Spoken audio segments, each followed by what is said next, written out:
இன்றைக்கி வந்து மாலை அமாவாசை. என்ன சமையல்னு பார்த்துடலாம். வாழைக்காய் கறி. நான் வந்து வாழைக்காவை பொடியாக கட் பண்ணிவிட்டு ஆவியில் வச்சு வேக வச்சு எடுத்து வச்சுருக்கேன். அதுக்கப்புறம் வந்து சக்கரவள்ளி கிழங்கு அது போட்டு சாம்பார், தேங்காய் அரிசி அரைச்சி விட்ட பாயசம். முதல்ல பாயசம் ஆரம்பிச்சிடலாம். தண்ணி நல்லா கொதிக்கணும். கொதிக்கிற தண்ணியில் நான் வந்து ஒரு 2 ஸ்பூனுக்கு மேலே அரிசி ஊற வச்சா ஒரு மணி நேரம் ஊற வச்சுருந்தேன். கொஞ்சம் தேங்காய் அதையும் சேர்த்து நல்லா அரைச்சிருக்கேன். இப்போ இது பாருங்கள், கொதிக்கிற தண்ணியில் இதை போட்டுடலாம்.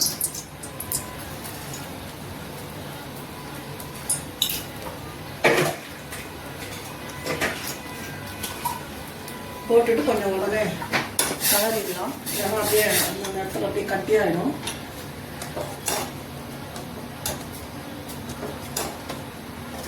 பாருங்க, அதுக்குள்ளேயே கட்டி ஆயிடுச்சு.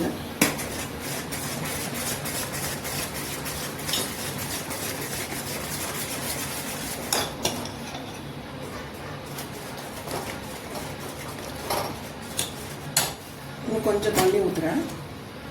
மிக்ஸியாக இறங்கின தண்ணி. அடுப்பு சின்னதாக தான் வச்சுருக்கேன்.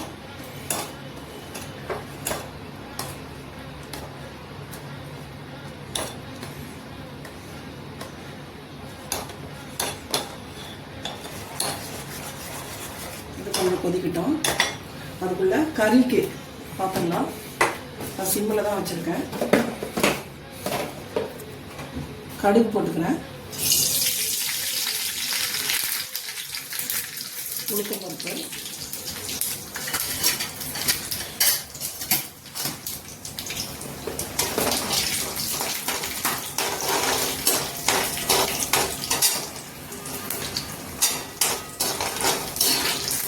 இந்த வாழைக்காய் வந்து கொஞ்சம் ஃப்ரை பண்ண மாதிரி பண்ணலாம்னு, அதனால கொஞ்சம் நிறையா தான் எண்ணெய் ஊற்றிக்கிட்டேன்.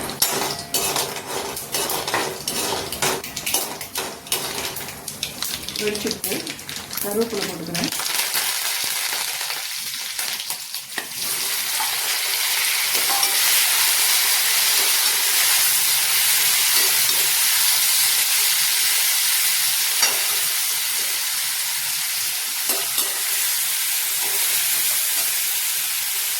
இது கொஞ்சம் நல்லா வதங்கட்டும். இந்த பாயசத்தை முதல்ல பண்ணி எடுத்துட்டு அதுக்கப்புறமா சாம்பார் வைக்கலாம். அதை முதல்ல பண்ணிடலாம். இது பாருங்க, பாயசம் நான் இன்னும் கொஞ்சம் வெந்நீரை வச்சு ஊற்றினேன். சரியாயிட்டு பாருங்க. முதல்ல கொஞ்சம் கட்டி கட்டி ஆன மாதிரி இருந்தது. அதுக்கப்புறம் வந்து அடுப்பு சிம்மில் வச்சுட்டு கொஞ்சம் வெந்நீரை ஊற்றினோன்னா சரியாயிடுது. இப்போ இந்த வாழைக்காய்க்கு நான் வேக வைக்கும்போது உப்பு அதில் போடல. இப்போ இதுக்கு தேவையான உப்பு போட்டுக்கலாம்.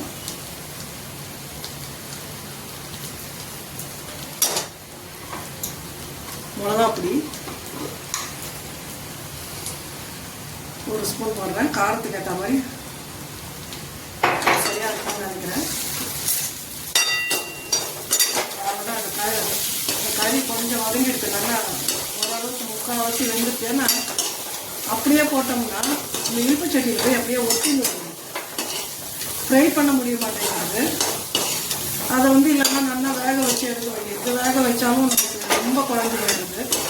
அதனால தான் நான் வந்து ஸ்டீமில் வச்சு எடுத்துடுறது. பாருங்க, இப்போ இது ஏற்ற காரம் போட்டுட்டேன், உப்பு போட்டேன், கொஞ்சம் பெருங்காயம் போடுறேன்.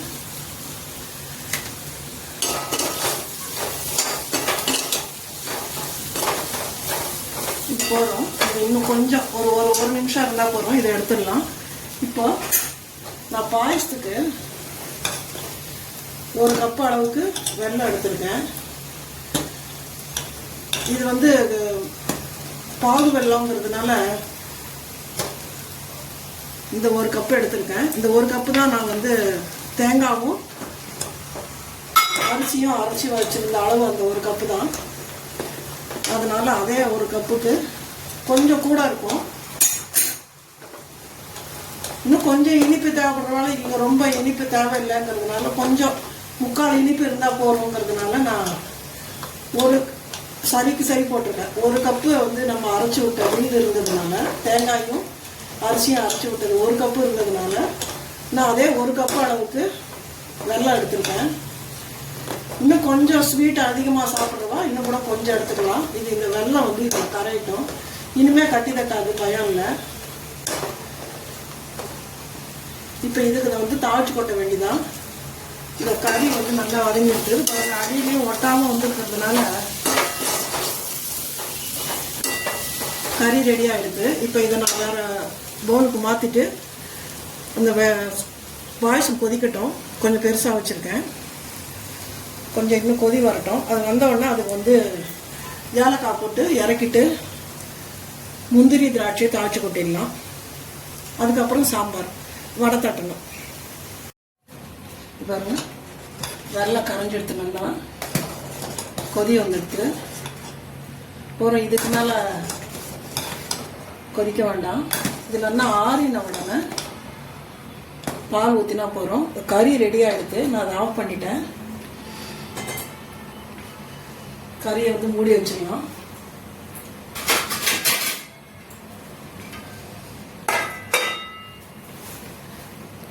இப்போ சாம்பாருக்கு ரெடி பண்ணிக்கலாம்.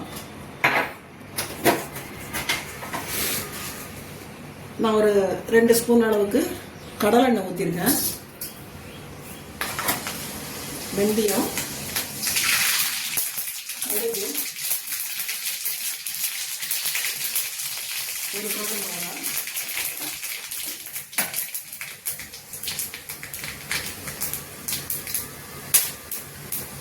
தக்காளி,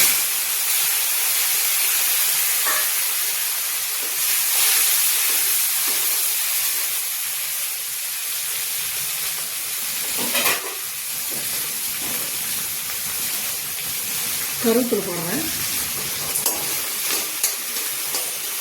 இது கொஞ்சம் நல்லா வதங்கட்டும். இந்த தக்காளி கொஞ்சம் குழஞ்ச உடனே சக்கரவள்ளி கிழங்கு வேக வச்சு எடுத்து வச்சுருக்கேன் இல்லையா, இதுவும் ஆவியில் தான் வச்சு எடுத்து வச்சுருக்கேன். இப்போ இதை போட்டு உப்பெல்லாம் எதுவும் போடல, வெறும் தான் வேக வச்சுருக்கேன். இப்போ பாருங்கள், பாயசம் கொதிச்சிருக்கு. நல்லா கொதி வந்துருக்கு. சுத்தக்காங்க இப்போ ஃபஸ்ட்டு ஆஃப் பண்ணிடுவோம். இது ஆறின உடனே நம்ம வந்து அதுக்கு பால் ஊற்றலாம்.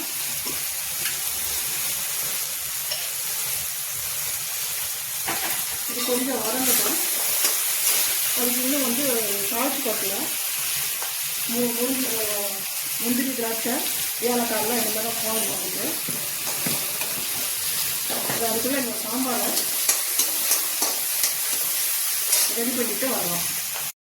நான் வந்து ஒரு 1/2 ஸ்பூன் ஏலக்காய் போட்டுருவேன்.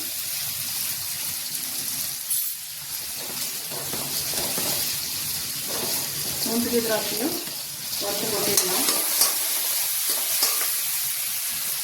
சக்கரவள்ளி கிழங்கு போட்டுருவேன்.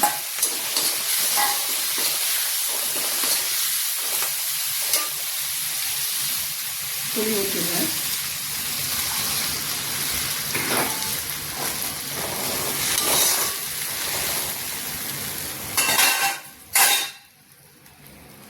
காரத்துக்கு ஏற்ற மாதிரி நான் ஒரு 4 ஸ்பூன் சாம்பார் பொடி போடுறேன்.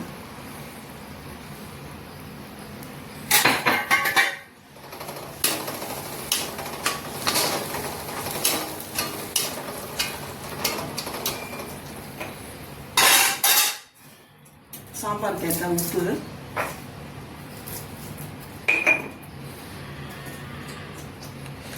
இது புளி வந்து வேணும்னா இன்னும் கொஞ்சம் கரைச்சி விடலாம். நான் தக்காளி நிறையா போட்டிருக்கிறதுனால நல்லா ஒரு பெரிய தக்காளி போட்டிருக்கேன். அதனால நான் புளி வந்து கம்மியாக தான் கரைச்சி விட்ருக்கேன். பருப்பு வெந்து எடுத்து வச்சுருக்கேன். இது கொதிச்ச உடனே இதை கொஞ்சம் பெருசாக வைக்கிறேன். இது கொதிச்ச உடனே இதில் கொட்டிக்கலாம். இப்போ வந்து இந்த ஒரு அடுப்பை காலி பண்ணிட்டேன்னா அதுக்கு தாளிச்சு கொட்டிக்கலாம். வடை தட்டுற வேலை மட்டும்தான். சாம்பார் கொதிச்சுருக்கு. இப்போ இதை வந்து அப்படியே பருப்பு கொட்டி இறக்க வேண்டியதான். அதுக்குள்ளே முந்திரியும் திராட்சையும் வறுத்து அதில் கொட்டிடலாம். நான் வந்து 1 ஸ்பூன் அளவுக்கு நெய் ஊற்றிருக்கேன் கரண்டியில். முந்திரி திராட்சை ரெண்டையும் நான் வந்து ஏலக்காய் போட்டுட்டேன்.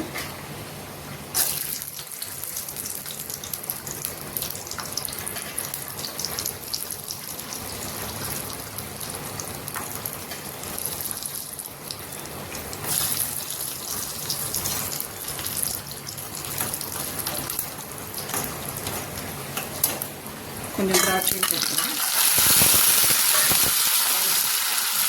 கொஞ்சம் தண்ணி இருந்துட்டு அது கவனிக்கல.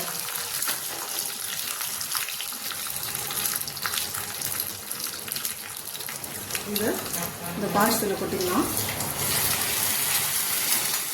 நான் வந்து காய்ச்சின பால் வந்து எடுத்து வச்சுருக்கேன் ஆற வச்சு.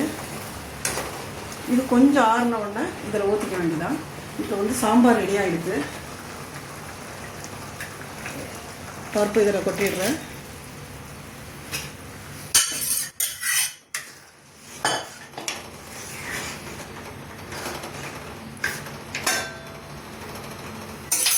பாயசத்தை மூடி வச்சிடலாம். பாயசம் ரெடி ஆகிடுது.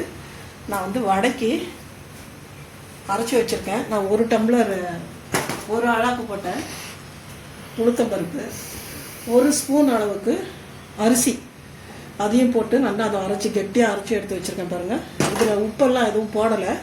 நம்ம வடை தட்டும்போது இதில் பொடியாக நறுக்கின பச்சை மிளகா, உப்பு ரெண்டையும் போட்டு கலந்துக்கலான்னு எடுத்து வச்சுருக்கேன் அரைச்சி. வடை தட்டுறது உங்கள் எல்லாருக்குமே தெரியும்.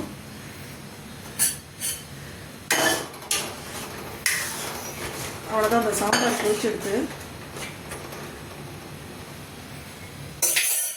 கொதிச்செடுத்து பாயசமும் ரெடி ஆகிடுது, கறியும் ரெடி. வடையை தட்டினாக்க இன்னைக்கு சமையல் ரெடி ஆகிடுது. இது கொஞ்சம் கொதிக்கட்டும். எண்ணெய் வந்து காஞ்செடுத்து நான் வந்து உப்பு பச்சை மிளகாய் போட்டு நல்லா கலந்துட்டேன். சிம்மில் தான் வச்சுருக்கேன். எண்ணெய் நல்லா காஞ்ச உடனே சிம்மில் வச்சுருக்கிறது நல்லது. அப்புறம் எல்லாம் உள்ளெல்லாம் நல்லா வேணும்.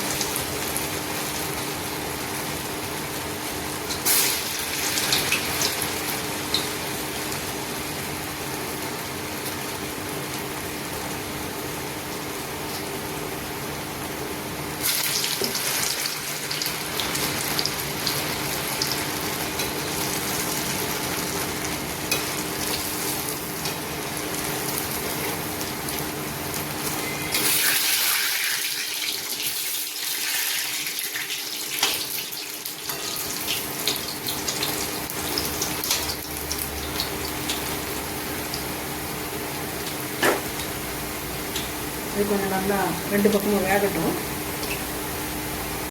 இது பாருங்க நல்லா செவந்து வந்துருக்கு. அதை எடுத்துடலாம். முதல்ல ஒரு 4 வடை தான் நான் தட்டியிருக்கேன்.